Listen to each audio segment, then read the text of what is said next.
It's us again. Your favorite show is back again today. Happens to be Monday, February 3rd. Guys, can you imagine we are already in February?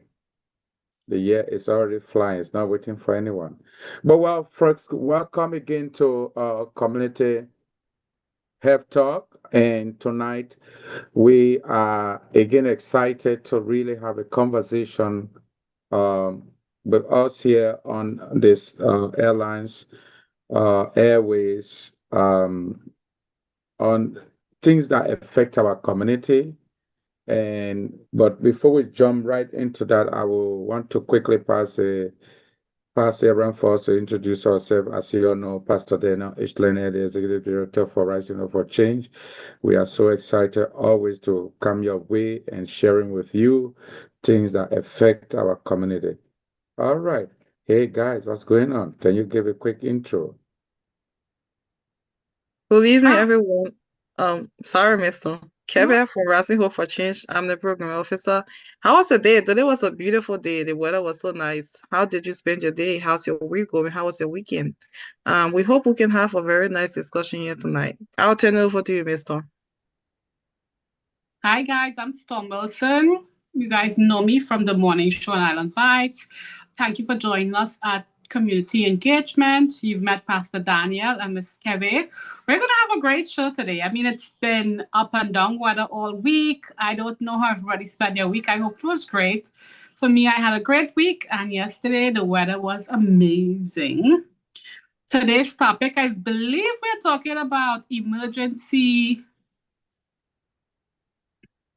So we're talking about emergency preparedness on the overall today, and emergency so preparedness. mm-hmm, that's right. And so on the overall, well, again, considering all that is happening always around us, there is always some sort of emergency that do occur. You will agree with me. If you know that in your personal life, whether at your job place or maybe somehow, somewhere, there is always an emergency that do spark up. And so the point is, how do we pass through that? The best way is to always create room by preparing ourselves to it. All right. So to that end, um, tell us, Mr. Tom, let's begin to see, what's your basic understanding of emergencies, as you may we call it. Like emergency is a sudden an emergency is a sudden very important event, whether it be life or death or it's something that happened to a family member that's not life or death, but it's very important. So a sudden important event usually is what an emergency is, what we think of emergencies. Stuff like house fires, natural disasters, medical issues, sudden medical issues, anything like that. You are mute, Pastor. Yeah, I love the part when you say sudden. That's it always kind of resonating with me when it has to do with the sudden because something you didn't plan, it always comes sudden, it always comes unaware, it cut you up. You can't go back or forward, but you have to just focus to You dealing have with to it. deal with it. Mm. Yeah, Kevin, so we're talking basically about trying to give a kind of background on what a total emergency preparedness looks like. What comes to your mind when, even as our listeners are hearing us tonight to talk about emergency, what comes to mind? I mean, Mr. kind of lay all out like anything that happens suddenly. It could be something that has to do with weather conditions. It could be something that has to do with your personal health, but anything emergency is anything that's just gonna like probably happen abruptly, and then you need like a quick response to it because if not, it's gonna like escalate and get out of hand. So talking about emergency, like people have health issues that happens and then they need first aid responders, like the fire she mentioned. It could be severe weather conditions, thunderstorms, emergency. It can be hurricane, it could be tornadoes, it can be all of these things. All of these things. We force, that's why you heard. Well, basically, again, just to add some flesh on all the things that we just heard just a moment ago. Emergency preparedness is really typically essential, and particularly for our community. And we need that for our community resilience. We need that particularly to ensure that we that live in the Southwest Philadelphia, um, because basically we are faced with diverse challenges, and those things can definitely arise. So whether it is severe weather, whether it is fire, or medical emergency, as Ms. Kerry put it, our maybe neighbor who is involved in violent issues, or whatever it is. But the point is, we got to be prepared. Preparedness can help us to really, really make a difference. That is one thing that we need to know. Preparedness help us to make a difference. It helps us to make a difference between life and death. And that's how we always take note to really have this conversation.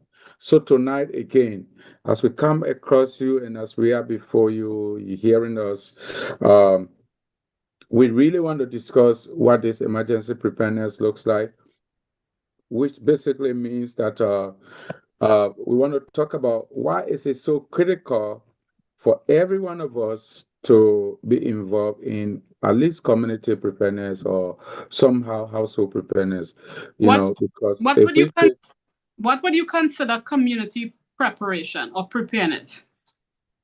well, a Give me an number of, example, because we talk about this a lot, but then we always go into individual preparation, right? What we should do in our house. So give us an example of community preparation. well, community preparation is such that, for example, a community that is having always flood, what can a community do to prevent that? Like drainage cleaning, community got to contribute to ensure that, you know, people don't block the waterways, right? The drainage lines, that people are not blocking that up. All right. Take, for example, this past Saturday, we went for an event at our usual office in Southwest Philadelphia, and all of a sudden, there was water in the basement. We're renting a place, and for some reason, it rained a little bit on Saturday, right? On Friday night, and whether the erosion came from the street and came through and went there, or maybe something happened over the roof and so forth. So community need to prepare. One part of the way is to make sure, for example, the how they call it, the hydrant, right? The street hydrant. People make sure that they don't park there, right? Just in case there is an emergency of fire, the fire service will be able to plug their, equipment easily on those, right? Also street, I talk about, like, let's say drainages along the street, sometimes the open airway, people need to make sure that they are not putting trash to block it. Okay, that's part of the thing we're talking about here. But let's go as far as even the common trash, right? Take, for example, some people, we have specific days that the trash companies come to collect the trash. So we want to make sure that we also not putting trash earlier than the stipulated time, but also want to make sure that we not bringing trash in a disorganized way. So we have to prepare all those things to make sure that we can keep our community safe, right? So there are a number of things I could go on and on and on talking about them, right? But basically, we want to make sure we look at what type of emergency are we expecting. And so that depicts, or that tells you what sort of preparedness you want to do, especially resident, every one of us who resides in a particular community, you know, we understand basically that the time to time you feel natural disaster coming in. For example, hurricane, or maybe floods, or maybe some kind of personal emergency do occur. So such comes in a way that if we are not prepared, it brings heart attack because you didn't expect it. It brings some sort of depression to somebody's mind, because let's say you woke up in the morning and water is all over your basement only because someone blocks the street and the water is not passing. Mm. All right, you think about that. You wake up in the morning and then that happen. You're going to call up from going to work. Then you're going to spend money unexpectedly only because the community did not contribute to that. So Right. it An can be example is multiple. as well, like, if you have elderly neighbors that have trash in their yards, go help them. We've spoken about cleaning out gutters. Maybe it's easy for us to clean out gutters. An elderly person wouldn't have that. If we Mhm. could, help them, small things like to help each other. Know where your emergency spots is, like your community centers in your neighborhood. Most people haven't had to use them for years, but if a real emergency come, like a tornado or certain, hurricanes and stuff like that, you need to know where your community centers are. And Sure. every community have them. But we rarely use them, so now people don't know where community centers are. Um, yeah, we could definitely contribute to stuff. Usually, every neighborhood has something going on, whether it's a neighborhood watch, whether it's a cleanup day. There's something going on in almost every neighborhood. It's just to try to get to know what's going on and pay attention. Right. And Exactly. I Hmm. was going to say that, community members should like participate and host more community meetings where issues regarding communities or the community well-being will be discussed, and also like to support and be an informed part of local organizations, attend meetings that concern where things of these will be discussed. That way people will know, like, the community dwellers will know what's happening, what are those things that they need to prepare for, what they can do to be better. Every your issue might be different from mine. You might be experiencing something or thinking about something that I'm not thinking about. Doing these community meetings is where people will be addressing different issues, and everybody's voices can be held. And then from there, probably the local government can reach out to, like, to the state or other people for help. That's Definitely. right. Make it our That's business to contribute and to know. Not just know, but contribute, because we don't know. We feel like our taxes pay for everything, and it sometimes does. But there's something about being in a community that feels different than you just existing there. For Right. example, my community in Chester, it's an older community, so a lot of senior citizens. They have some of them are not able to take care of their lawns and stuff like that. We have a uh, not a membership, a collective of people that go around helping, just clean up older folks' yards. You don't want to believe how much of a fire hazard that could be. Just yeah. Right. having trash in the yard. Pastor mentioned it a couple of weeks ago. Standing water creates areas for mosquitoes, create breeding grounds for bacteria, like just standing water. So we have to be mindful of not just our stuff, but trying to help others as well. That's right. So with that said, let's a little bit focus on how to prepare for these emergencies, right? That we talk about, because it is very important for us to really, in every, whether it's a household, whether it's an organization, or whether it's a community, like Kevin talked about, community meetings, participating in them. But whatever it is, right? It is important that we put in place, particularly some sort of plans, plans that will help us in the event that with this happen, this needs to be done, right? And each time we're talking about this, I always make a reference to, and I want to make a reference to the, let's say, the fire alarm system or burglar system in the building, right? And sometimes they do drill, right? Many people really have followed drilling in at workplaces or even in school settings. Sometimes without emergency, they just do the drill, right? And the reason is simple, because they want to make sure that they prepare you when the real emergency happens. They know exactly, you know exactly what to do. So, whether it is medical emergency or maybe whatever it is, the thing is, what do we need to do to get there? So here is the maybe the conversation that I want us to see, and I'm going to ask this question as it relates to the preparedness, and let me hear what your view really looks like on this.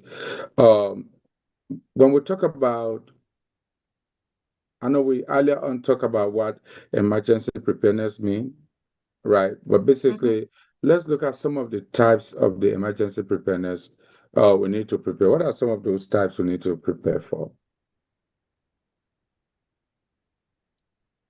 I mean, almost Types. every. Go ahead, Miss Gabby. No, Sorry. you go. You go. No, I was just about to say any kind and all as much as we can remember. And sometimes when you're preparing for one, it spills over into the others. So you prepare an emergency bag that works for fire, that works for natural disasters, that works for, like if something anything invasive into your house and you need to run out really quick, that works for all of them. So you don't have to prepare for every single disaster. You just have to sometimes generally prepare. And planning for emergency is not just like packing a bag or making sure you have your fire alarm. Sometimes something so simple as making sure that your photos are backed up and your documents like birth certificates, all of those are not just paper copies you have, but take pictures, upload them, scan them, have digital copies in a cloud somewhere. That might save your life and you don't even know it. Having paperwork in a spot you could grab it really easily. And again, not just hard copies, but digital copies as well. So that if something happens, let's say, God forbid, your house burned down and you weren't there to rush out, but it happened when you wasn't there, nobody was home, and then that happens, you would really need to get your information from the cloud or somewhere. Yeah. So we need to think about that as well, making sure like a neighbor, a relative, somebody has a spare key to your home in case anything happens. Okay. There you go. So basically, earlier on, as we mentioned, um, we talk about preparedness or emergency preparedness. So uh, let's again, our listeners, we just want to make sure we are very straightforward all of the thing here. So emergency preparedness overall, as you heard us discuss that from different angle, but it's important to also mention that in the simplest term, the steps that we take, all of us take in advance. And that's the word I want to underline here, the in advance. You're not waiting for something to happen, but you do it in advance. So the steps that each of us take in advance to protect ourselves, right? You protect yourselves, will protect, your family, will protect the community. Mr. mentioned about what do we need to do about community preparedness. So all the steps that we were discussing earlier than this, that we take to protect ourselves, protect our family, protect our community from any sort of emergency, right? So whether this includes the type of preparedness now, includes planning, creating emergency kits. Ms. Kebe talked about it from the beginning. Um, Knowing how to respond, very important. Knowing how to respond in various situations that happens, right? So answering back the question that I asked as it relates to the types of emergencies that we need to prepare for, they range from natural disaster and when we talk about natural disaster, remember the word natural. That means you see it, it occur, you can feel it, you feel the impact. So things like hurricane, flood, man-made incident. Okay, these are all natural disasters such as fire, right? Or maybe accidents. Other things like neighborhood violence that I mentioned earlier.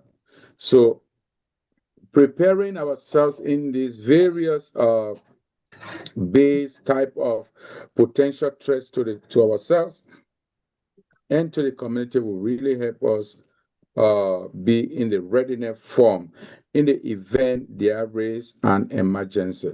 But we must be in the state in the position where we are able to take immediate action in the event there is real emergency, whether it's medical, whether it's natural disaster, fire, flood, etc. So I just wanted to throw that in. I don't know if any of you have any addition to that. Yeah, I mean, talking about preparedness, being prepared, like you just said, you have to plan. You have to plan, you have to prepare, you have to practice. Like I read something, it says, planning, which includes like having emergency plans. You need to create a plan for responding to emergencies. You have to create evacuation plans that we'll always talk about. Develop plans for your evacuation for your home, workplaces, like we usually say even at our workplaces, like sometimes they see we do fire drill just to show you in case of fire emergency what to do. You want to create communication protocols, like establish way to communicate during emergency. Carry out training. These are all part of the planning process. Training that courses for emergency response and procedures, all of those things are necessary. Doing preparedness, that's when you build emergency kits. You build assemble the kit for supplies in case of emergencies. We want to install safety devices. Like we talk about the smoke detectors and any other safety device you can think about that you can install in your homes or offices or wherever. You want to have post-emergency numbers, phone numbers, invisible locations. So just in case, like it would be an easy access that you need. Like if you have kids, just in case they can't memorize certain numbers, you can say, hey, look, that's the place that you can always find emergency contacts for certain things. You want to identify shelter again, I would say know where there's shelter, where you can be in case of emergency, any shelter that you can run to. Now come to practicing. Where it would say hold drills that even in your homes, like it would say in case of fire emergency, where's everybody going to get out at, you know? So you want to practice that, participate in disaster drill, to practice responding to emergency. You want to exercise plan, exercise an emergency plan to ensure that you are ready just in case of anything. So these are just, you know, tips are just breaking it down. Like we'll talk about being prepared, or preparing for emergency. You have to plan. You also have to practice to be prepared. So then, how do we create a plan or kit for emergency response? Miss Tom, you want to? I think you were in a flight. I think we read. I don't have it on me, but I think we read out a full plan for creating for an emergency response. I think among one is uh I'll get that back. We had a full list of the things that we need to do to prepare for an emergency. I think one is understanding your family. How much members of your family do you have? Number one, do you have something packed for each member, something small for each one of the members of your family? Then we talked about emergency kits, keeping, like we've talked fully about emergency kits several times, like what we should or should not have in there. Also, we don't run drills. Like we talk about being prepared and having the stuff, but we don't run drills. Half of us don't even know how a smoke alarm works. How to even install them. Like we've never taken out a fire extinguisher and sprayed it just to see how it works, so we know in case of emergency how quick we could get it done, right? A lot of us, like it was surprising. I had a talk with my a couple of my friends. Neither of us, well, I have, because I had a fire in my kitchen like years ago, but none of us had actually had a fire safety lesson or anything like that. We never even sprayed a fire extinguisher to know what to do, how to, nothing, nothing, nothing. So that's important, just, getting information like that. Different. And if you don't have a fire extinguisher in your kitchen, what puts out what type of fire? Like you definitely don't want to throw water in a grease fire. You don't want to, you know what I mean? Like knowledge is power. Like instead of, we have to get stuff and put in our emergency kits and know what we have to do for emergencies, but education is the most important part of that. That's true. Like you just mentioned, the grease part. Some people will just, without knowing. So again, during one of our meetings on here, Pastor did mention that, you can get certificates. Like you can even go on YouTube and watch videos on how to respond to fires, just in case there's a fire in your house, or how to use the extinguisher. Like if you don't know, because most of the time we move into places or we have these things in our homes, and like you said, we don't know how to operate it. So for your own safety and in case of just in case that you should need it and it comes handy, you know exactly how to operate it. So yeah, you can go on YouTube, you can Google, you can like do trainings, certification programs that might not cost an arm and a leg, and just be able to be on top of your game. These are all part of preparedness. So to the question now, Pastor, you said like what's included in kit, or what can you do like in your emergency kit, right? So like we said, you need water, you need food, which especially non-perishable food. We say have flashlights, extra batteries, have your first aid kit. first aid kit should be included in your emergency kit. It shouldn't. It has its own things in it. Your first aid kit has its own package, so it's only included in your emergency kit. But that's another kit that you have to prepare. You want to have sanitation and hygiene supplies. You want to have sleeping bags, warm blankets. You want to have your communication devices, like we say your phone and all that. You can have a power bank just in case your phone runs out of battery and there's power outage. You want to have change your clothes and shoes, eyeglasses, hearing aids. Those are for people who need extra. Like some people have hearing problems or eye problems. You want to make sure you have all of those things handy. In your first aid kit, if you're on prescription drugs, you want to make sure that you have all of those medications within there. Ms. Tom just mentioned about having copies of your documents. Yes, you want to have copies of your personal documents. She said you can take pictures, back it up in your cloud, and all of those things. Have your family emergency contact. These are just, things that you need in your preparedness kit. Yeah, you just lay everything down like piece by piece till everything apart. And that was Like, great. And yeah, and of course, things like the medical emergency kit. Basically, every household or maybe every facility or whatever, the emergency kit should always include, like you mentioned, some of those stuff. But water, food, your first aid first aid kit supplies, right? You want to make mhm. sure that your first aid kit is always refilled, not just using it, but once you use it, either you replace it or refill it. She talked about the flashlight also, yeah, but make sure batteries are into it. Yeah. And another maybe thing that I don't know whether you talk about that, but um, that we need to look at is the some of your most important document. Yeah, I always think about that, right? Like sometimes when these fires break out, and so forth, some of those important documents, how do we handle them along the way? So it's important for us to be aware of that. Okay, yeah, very, very serious. So where do you put your important document? Maybe all your degrees, all your passport, your social. And that is so important to the point like the recent fire outbreak in Los Angeles. Um, someone I was watching on TV and someone was just taking literally their brand passport. He said, I don't have passport, and they're just showing the pieces apart. So some of your important documents, you want to keep them somewhere that you can easily take them up and so forth. That's very, very important for us to also mention about it. So let's talk about the how we understand the different kinds of emergencies and how we can move to the response on that. So basically, we talk about so far, just a recap of what so far we've talked. If and you can correct me or if I miss anything or maybe I'm adding anything that we didn't talk about. But I think we talk about the emergency preparedness in general, right? And we talk about the importance of planning. We talk about creating kits. We talk about preparing for various emergencies, if I'm not mistaken. But just so that we can bring those who are joining us now on this podcast, we can bring them up to speed to what we are talking about. So we basically have talked about the importance of planning for emergency, right?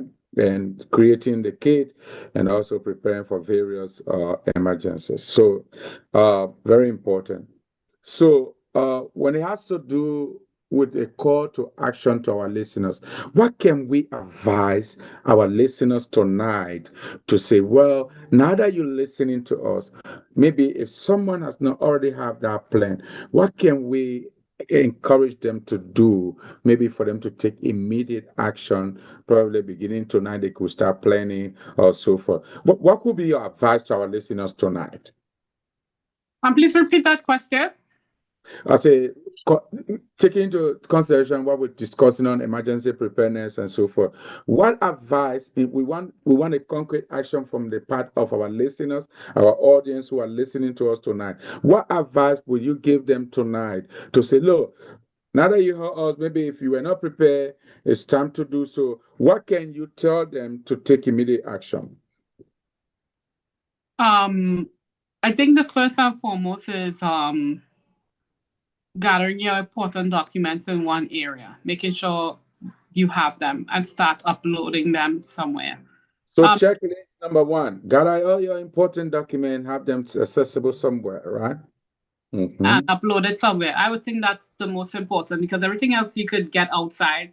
Like we want to have water, but the truth is, a lot of times there's a natural disaster. There's water available by bigger companies that help you. Like, but for me, it would be get your documents together, ID stuff like that. Get them in one spot and start making copies of them and uploading them. Yeah. Number two, I would say for everyday disasters, make sure your smoke detectors, carbon, especially now in the winter, carbon dioxide detectors are working, and those are. You could go and buy them. Home Depot have them. Some for $20 less. Depending on the type you're gonna get. They also give them away free, and I verified that because I know I've mentioned it on the show. Fire departments give full smoke alarms away for free. So you could go to your fire department and get them. So you don't have to spend So, in other words, evaluate your smoke detectors in your homes, maybe at your offices, to make sure they are intact. If not, replace them, change batteries, and so forth. Mm-hmm. Third, I would say find out how to use a fire extinguisher, like kitchen fires, stuff like that. Really find out how to use a fire extinguisher. Look it up because sometimes what can I say, the 5 to 10 seconds you're reading the outside of that bottle while that chaos is going on in your head to try to put out a stove fire. Something as simple as a stove fire could spread so far in 5 seconds. It wouldn't even be funny. And sometimes it's not the fire damage, but the smoke damage that's detrimental to you and your family. So that I would say is my third one.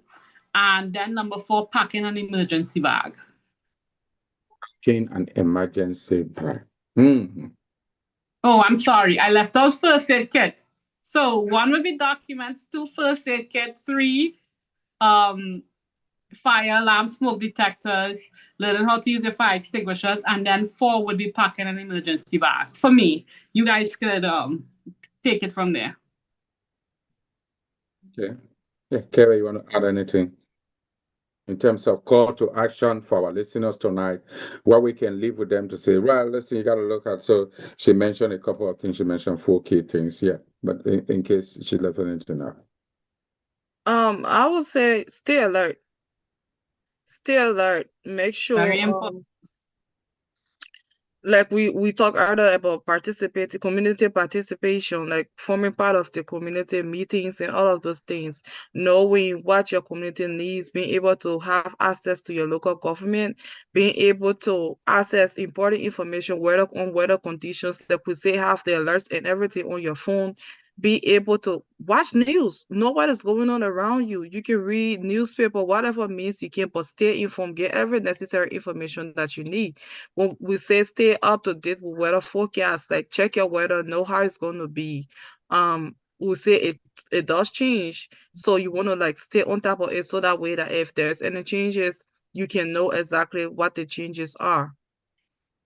And yeah, basically, and then again, like know what kind of emergencies your community or your environments are prone to.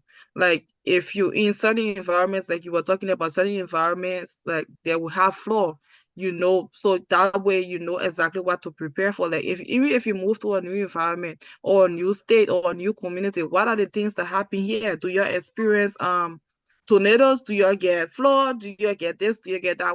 That way you are informed and you know exactly what to prepare for and how to prepare. So if your emergencies in your community are the certain communities, like probably because of the layout of the street or whatever, there will be more accidents that will happen. You know exactly that more accidents take place in that area. If it's medical emergencies, you know that a lot of people in that area are sick, and it's easy that they might have certain medical emergencies that they will be rushed to the hospital. If it's certain natural disasters, like I was just saying, probably severe weather, tornado, thunderstorms, and all those things, or fire, you know exactly what it is. So then you can prepare. So know exactly what happens in your community. and be prepared, stay up to date. Stay up to date. Oh, wow. That was really good. Stay up to date. Well, listeners, you heard it right there. So, things that you need to our call to action to you tonight mainly is that, you know, make sure you prepare. Take, for example, know where you pack your documents, things you can lay hands on quickly. You know, um, you know, in case of emergency, that if you were to take one thing with you, what could that be? So you already heard from our panelists discussing, encouraging us tonight to see what we can prepare on. Now, as we move forward, let's take a further step, particularly with us in the Southwest Philadelphia. Uh, as we look at this subject tonight of on the overall emergency preparedness, what it means to us, and why is it important for us to uh, really continue to do so in the Southwest. Now, what are some of those most common emergencies that people uh, in Southwest, because it's kind of from geographical location to geographical locations, right? Mm-hmm. Sometimes what happened to Northeast will not happen to Southwest Philadelphia, right? We can agree with that. So let's be a little bit, I want us to tighten it a little bit to say, what can we in the Southwest Philadelphia do? What are some of those? First of all, let's be aware of those. What are some of those most common emergencies that people need to prepare for in the Southwest Philadelphia? I would say fire. Fire. Mm-hmm. Fire, especially during the summer when it's hot, there are a lot of fire incidents in our area. And with the way the homes are, like it's so easy to spread. I would say flooding too. Some communities are, it's not, the flooding is not as bad, but Mm-hmm. flooding is definitely something that is an emergency within our community. Rain. Say that Heavy again? rain. How about rain? Heavy rain. Yes, yes.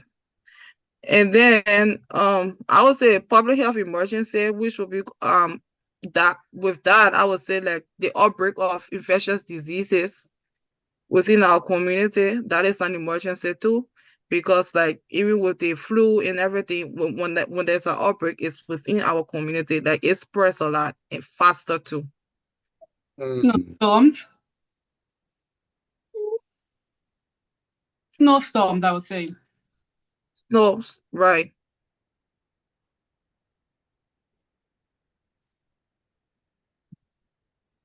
We definitely have to prep for snowstorms. Mm-hmm. Fires. You said fire. Did you say fires? Yeah, I know. Yeah, I said fire. And you said snow. I did Yeah. say snow. The snow Yeah, that fell two mostly weeks that. ago. We really felt Flooding, it. basically personal flooding and community flooding. Mm. Community flooding. Yeah. Mm. Yeah. So basically, you know, Medical emergencies, I think, is the most we have to prep for. Whether it's yours or your neighbors, individuals, medical emergencies is probably very, very important. Not probably is. I think it's the highest. We probably each person probably will see a medical emergency before we see a fire in a house. Mm. Mm. Wow. Well, let's circle back on, maybe we didn't touch on something, but how can community members prepare for emergencies? I know, Miss Tom, you were trying to ask earlier related to that, but Well, I particularly, think community members, you have to be part of the community to even answer that question.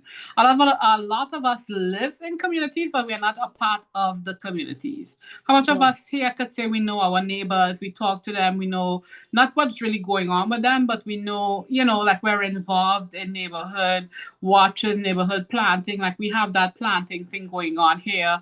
We don't even know who represents our neighborhood when it comes to councilman, you know.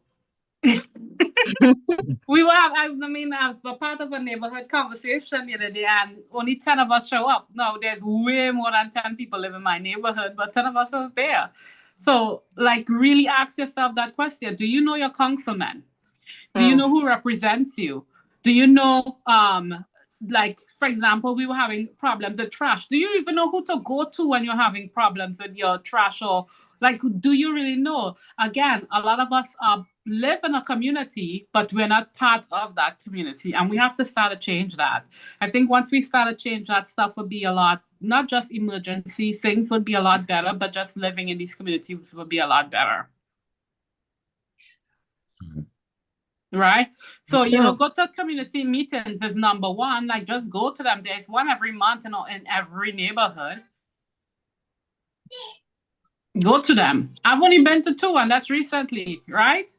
No, I lied. I used to go when I was pregnant, but after that, I've been to two recently, and there's only always a few people there. Whenever votes are passed, like, believe it or not, it's the people who's not living in our communities here, and that's because they own real estate here, but they don't live here. Right? So we have to change that narrative, and then we would know about community stuff, community emergency participation. Again, get involved. If you see you have an elderly neighbor, their grass is overgrowing, instead of talking about it or saying, oh, somebody should send a ticket over there, knock on their door, ask if you can help. Let them know that, hey, if you have a medical emergency, you can reach out to me. I'll call for you, or something like that. Like, we got to be part of our communities. I think as immigrants, when we come here, when we are at home, we know all our neighbors, we know who grew up with who, we know everybody's cousins, everybody's aunt. We are part of the community. But then when we get here, because that's not how it is here, we integrate into this society and we don't know who our neighbors are. I think as immigrants, we need to not just adapt to the science, adapt here, but we also need to bring some of the great parts of our country, ourselves, our traditions, our, like, we need to bring ourselves here as well. Okay. I'm sorry, I know that's not an emergency talk. I just. So, maybe this could literally bring us closer to taking us home. But what are some of those essential items that people need to include in their emergency kit? I don't know if we talked about that earlier. No, we didn't talk about it earlier. Okay, so what are two? Like, let's each name two things you should have in your emergency kit.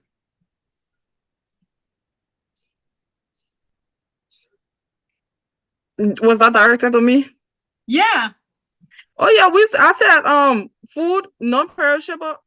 We said your documents. Earlier. Yeah, we said make sure you have your documents. We say have water. You said most times they provide water, so that's not something that is ready for emergency. But I said have flashlights, extra batteries, change of clothes, something to keep you warm, and have your first aid kit and everything in there. That is right. Have your exit plan, your emergency contact, nowhere to go for shelter. These are things that we should. Medications. Yeah. So we did talk about it a little earlier. It looks so. I did mention it in yeah. I think both Pastor and I are drifting off a little bit. Basically no, but basically I just wanted to make sure that for those who, the reason I repeated that question was for those who are joining us late, we just want to bring them up to speed. We want to bring them up to speed to see what is all this about. Basically, what it is about is it's about emergency preparedness. And earlier on we said everyone does experience or do experience emergency. Whether it's a family, whether it's yourself, whether it's a community, whether it's a nation, everyone do experience emergency. It's not about the emergency, it will always come. But the question is, how prepared are we to face it? And that's why we come in to share with us this kind of important conversation around this topic to see how we can help our community more and more to be prepared. All right, take for instance, one of the things that is even coming, and we can place that literally under emergency preparedness for immigrants. One of the things that is coming up due to the enforcement of the, immigration custom enforcement thing is it says important you work with your passport. Right? You never tell because they've been getting hold of citizen and so forth. So could that be part of an emergency preparedness for people? Yeah, nowhere have it. Get And some if you don't sort have of it on you because you don't want documentation. to get lost, you don't want to walk with it because you don't want it to get lost, make sure you have a picture of it at least on your phone and say, hey, I have it, let me go home and get it. Or let someone bring it to you. If you don't want to keep it. Because I've lost my green card before I naturalized at least twice. So you want to at least have a picture of it on your phone to say, hey, this is it. I can get a loved one to bring it to you guys, just to cool everything down. You definitely, especially right now, you want to have an ID on you, at least on the phone. That's right. So this is particularly same we're talking to our community, the immigrant community. This is one aspect we need to, yesterday in the evening, I think almost about the same time I was in the pastors meeting. We were talking pastors all across and we were talking about some of those things. Uh, how we can help prepare our congregations and so forth. But I think it's really an emergency that we need to talk about here because people are worried. Don't you think so? People are worried. People are definitely worried. People are not just worried, people are scared. And I watched a video where they raided two car washes. I think one was in Southwest and the other was in Northeast. I'm not too sure. They took a couple of our people from Liberia, and so people are scared. I mean, it's one thing to hear about it, and it's one thing to watch the videos, and it's Experience it. another thing that to experience it or have it or see it happen very close to you or even right in front of you. So yes, people are scared. So, considering that people really are in a state where they worry about the current situation unfolding, it will be important that, things like your passport, your driver license, those things are up to date. And in fact, one of the things I came up with, you want to make sure that you don't have to say, I'm not traveling now, so I don't need a passport. That would be a grave mistake. It's important that people get passport, get it, let it be active. You don't have to be traveling to really get passport. And I can tell, when way back then when I said I want to travel, I have my passport, right? My passport it was 4 years old. The very year I got my passport, the very year my passport was about to expire. That's the first time I traveled Hmm. using a passport. And guess what? The same America was looking to come. The first term that ever came in my passport was the America. American visa. I had a passport laying at 3 good years. 3 years, the very year, the fourth year it was expiring. That's the year I traveled on that same passport. Hmm. Hmm. We gotta be careful. I mean, even if you it's so weird because you're in a position where you don't want to leave your documents lying around or anything. But if you know you are on a green card or you know Yeah. you need to have a copy of it somewhere or have somebody have it. I gotta make it, yeah. So that is part of we're really trying to make sure that we wrap up on this. But as part of a community, as part of a care and concern we want to share, is that concern what is happening in the present day reality. Try and get it, especially when you have kids that are born here and maybe you are not yet, put it as undocumented. It's an emergency for you. How do you prepare? Get their passport. Huh? Start by getting the kid's passport. Yeah. I'm definitely my son passport. My son is 1.5 now, and we put in for his passport a couple of weeks ago because I mean he's gonna need it, and we plan to travel. But if you don't plan to travel, having a U.S. passport is important. And if you're on a green card, make sure you may not want it on you because we are experiencing a lot of stuff right now, but you definitely want to keep it someplace safe, and you want to have a copy on your phone. Yeah, and I don't say, well, my child was born here and so forth. You don't want to, especially now, you don't want to take the risks. You want to make sure you get a You passport. definitely want to listen. I know it's expensive. Yeah, but you There know are what? things. There You are rather things spend the about immigration 150 to that we don't know. 250. You rather spend the 150 to 250 than raise a bigger picture. And the good news is that the passport is valid. American passport is valid for how Yeah. many years? 10 good years. How about that? No, I was going to say that, for those of us who don't have the green card for whatever reason and you don't have citizenship, I would say take some money and go see an attorney. There's a lot of immigration laws. There's a lot of things that maybe could be done that you don't know of that you could find out. And I think, it's worth going, especially today where all of this stuff is going on. It is worth going and see an attorney to see what your options are. So that's part of the emergency preparedness. Wanted to conclude this conversation, but on the overall, please let's try to stay safe. And so, doing that, we need to prepare ourselves, right? In your Mhm. home, check your smoke detectors.